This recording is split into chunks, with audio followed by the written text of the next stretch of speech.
Revit MEP Malayalam ട്യൂട്ടോറിയലിന്റെ 79ാമത്തെ വീഡിയോയിലേക്ക് ഏവർക്കും സ്വാഗതം. ഈ ഒരു വീഡിയോയിലൂടെ നോക്കാൻ പോണം ബിൽഡിംഗ് പാഡിന്റെ രണ്ടാമത്തെ വീഡിയോ ആണ്. ഈ ഒരു വീഡിയോയിലൂടെ ബിൽഡിംഗ് പാഡ് ഉപയോഗിച്ചുണ്ടെങ്കിൽ ഒരു ഗാർഡൻ സെറ്റ് ചെയ്യാം എന്നുള്ളത് നോക്കാം. ഓക്കെ, അതിന് വേണ്ടിയിട്ട് ഞാനിവിടെ ലെവൽ 1ലേക്ക് പോവാണ്. ലെവൽ 1ലേക്ക് പോയതിനു ശേഷം ഞാൻ ഇതിൻ്റെ റിയലിസ്റ്റിക്ക് മാറ്റിയിട്ട് ഇവിടെ ഷെയ്ഡ് കൊടുക്കുകയാണ്. ഓക്കെ, ഇപ്പം തൽക്കാലത്തേക്ക് ഞാൻ ഈ ഒരു പാർക്കിംഗ് ഏരിയ ഡിലീറ്റ് ചെയ്യുകയാണ്.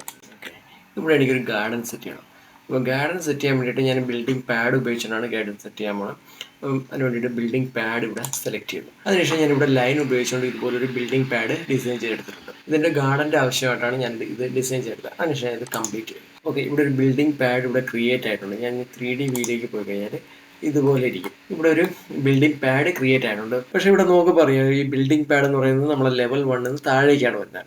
എപ്പോഴും തിക്നെസ് ബിൽഡിംഗ് പാഡിൻ്റെ തിക്നെസ് താഴേക്കാണ് വരുന്നത്. ഓക്കെ, അപ്പോൾ തിക്നെസ് നമ്മൾ മേളിലേക്ക് കൊണ്ടുവരാനായിട്ട് ഞാനിവിടെ ഓഫ്സെറ്റ് കൊടുക്കുകയാണ്. ഓഫ്സെറ്റ് കൊടുക്കാൻ വേണ്ടിയിട്ട് ആ ഒരു ബിൽഡിംഗ് പാഡിനെ സെലക്ട് ചെയ്തതിന് ശേഷം ഞാൻ ഇവിടെ ഒരു ഇവിടെ ഒരു ഹൈറ്റ് ഓഫ്സെറ്റ് എന്ന് പറയുന്നത് ഒരു 600 കൊടുക്കുകയാണ്. ഓക്കെ, 600 കൊടുത്ത് അപ്പ് ചെയ്ത് കഴിഞ്ഞാൽ ആ ഒരു ബിൽഡിംഗ് പാഡിൻ്റെ ഓഫ്സെറ്റ് ഇതുപോലെ വരും. അതായത് ടോപ്പിലേക്ക് ഒരു ഓഫ്സെറ്റ് ക്രിയേറ്റ് ആയിട്ട് വരും. എൻ്റെ റിയലിസ്റ്റിക്കിലേക്ക് പോയി കഴിഞ്ഞാൽ ഓക്കെ ഇതുപോലെ ഇരിക്കും. ഇപ്പോൾ ഇവിടെ നോക്കിക്കഴിഞ്ഞാൽ അറിയാം, ഈ ബിൽഡിംഗ് പാഡ് എന്ന് പറയുന്നതിൻ്റെ ഒരു തിക്നെസ് എന്ന് പറയുന്നത് 300 റേഞ്ചാണ്. നമുക്ക് നോക്കാം. ഇപ്പോൾ എഡിറ്റ് ടൈപ്പിലേക്ക് പോയി കഴിഞ്ഞാലാണ് 300 mm ആണ് ഈ ഒരു ബിൽഡിംഗ് പാഡിൻ്റെ തിക്നെസ് എന്ന് പറയുന്നത്.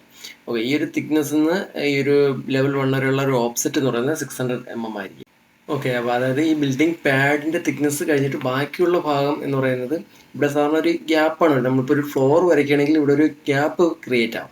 പക്ഷേ ഈ ബിൽഡിംഗ് പാഡ് വരയ്ക്കപ്പോൾ അങ്ങനെയല്ല. ടോപ്പ് സർഫസും ഈ ബിൽഡിംഗ് പാഡും തമ്മിൽ മെർജാവും. അപ്പോൾ ഈ ഒരു പ്രോബ്ലം ഒഴിവാക്കാൻ വേണ്ടിയിട്ട് ഇപ്പം ഈ ടോപ്പ് സർഫസ് വേണ്ട, ഫുൾ ബിൽഡിംഗ് പാഡ് വരെയെങ്കിൽ ഞാനിപ്പോൾ ഈ ഒരു ബിൽഡിംഗ് പാഡിൻ്റെ തിക്നെസ് ചേഞ്ച് ചെയ്തെടുത്താൽ മതി. ഇപ്പം എഡിറ്റ് ടൈപ്പിലേക്ക് പോയി കഴിഞ്ഞാൽ ഇപ്പോൾ 300 ആണ് കിടക്കുന്നത്. ഇപ്പോൾ ഞാനിവിടെ ഒരു 600 mm ആക്കി കൊടുക്കുകയാണ്. കൊടുത്ത് അപ്ലൈ കൊടുത്തു കഴിഞ്ഞാൽ ഉണ്ടാവും ആ ഒരു തിക്നെസ് ഫുള്ളായിട്ട് ബിൽഡിംഗ് പാഡ് തന്നെ വരും. അതല്ല എങ്കിൽ ഇപ്പോൾ ചെയ്യാൻ പറ്റുന്നൊരു ഓപ്ഷൻ എന്ന് പറയുന്നത് ഇതിന് ചുറ്റും ഒരു വോൾ ക്രിയേറ്റ് ചെയ്ത് കൊടുക്കാറുണ്ട്. ഇപ്പോൾ ഞാൻ ലെവൽ 1ലേക്ക് പോയ ശേഷം ഇപ്പോൾ ഓക്കെ എല്ലാം എടുത്തു. ഓക്കെ, ഞാൻ ഇവിടെ ആർക്കിടെക്ചറിനുള്ളിൽ വോള് സെലക്ട് ചെയ്യാം. ഓക്കെ, അതിനുശേഷം ഇതുപോലെ വോള് വരച്ചു കൊടുക്കുകയാണ്. ഓക്കെ, ഇതുപോലെ ഞാൻ വോള് സെറ്റ് ചെയ്ത് കൊടുത്തിട്ടുണ്ട്. ഓക്കെ, അതിനുശേഷം ഞാനിത് കംപ്ലീറ്റ് ചെയ്തതിനു ശേഷം ഇവിടെ 3D വ്യൂയിലേക്ക് പോയി കഴിഞ്ഞാൽ ഇപ്പോൾ ഈ വോളിൻ്റെ ഹൈറ്റൊക്കെ ഇങ്ങനെ മാറി വന്നിട്ടുണ്ട്.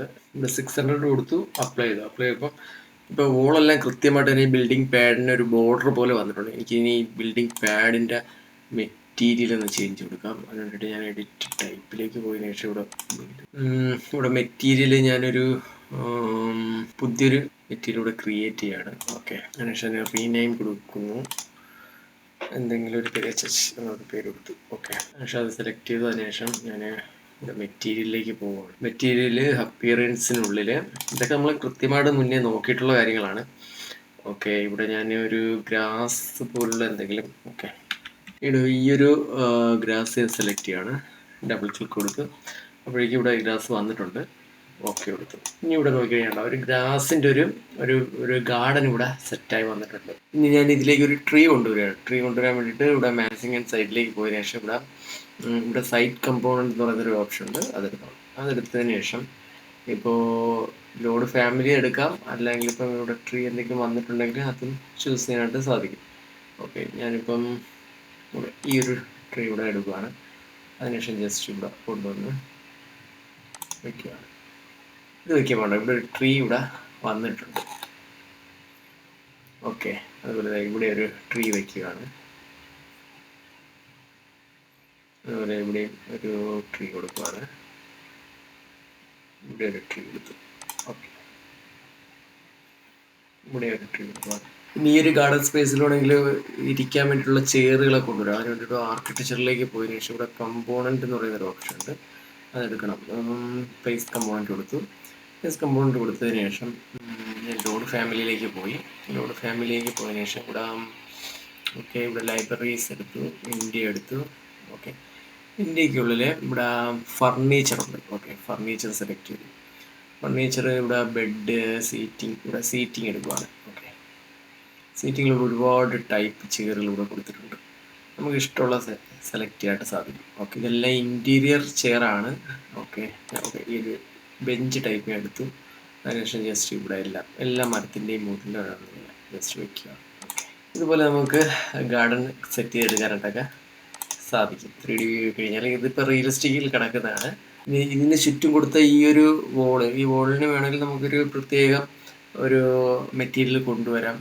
അങ്ങനെ നമുക്ക് ഇഷ്ടപ്പെട്ട രീതിയിലൊക്കെ ഇതിനെ ഡിസൈൻ ചെയ്തെടുക്കാനായിട്ടൊക്കെ സാധിക്കും. അപ്പോൾ ഈ ഒരു രീതിയിലൊക്കെ നമുക്ക് ഗാർഡൻ സെറ്റ് ചെയ്തെടുക്കാനായിട്ടൊക്കെ സാധിക്കും. ഇനി അടുത്തൊരു വീഡിയോയിൽ നമുക്ക് എങ്ങനെ ബിൽഡിംഗ് പാഡ് ഉപയോഗിച്ചൊരു സ്വിമ്മിംഗ് പൂൾ ക്രിയേറ്റ് ചെയ്തെടുക്കാം, അല്ലെങ്കിൽ ഡിസൈൻ ചെയ്തെടുക്കാം എന്നൊക്കെ നോക്കാം.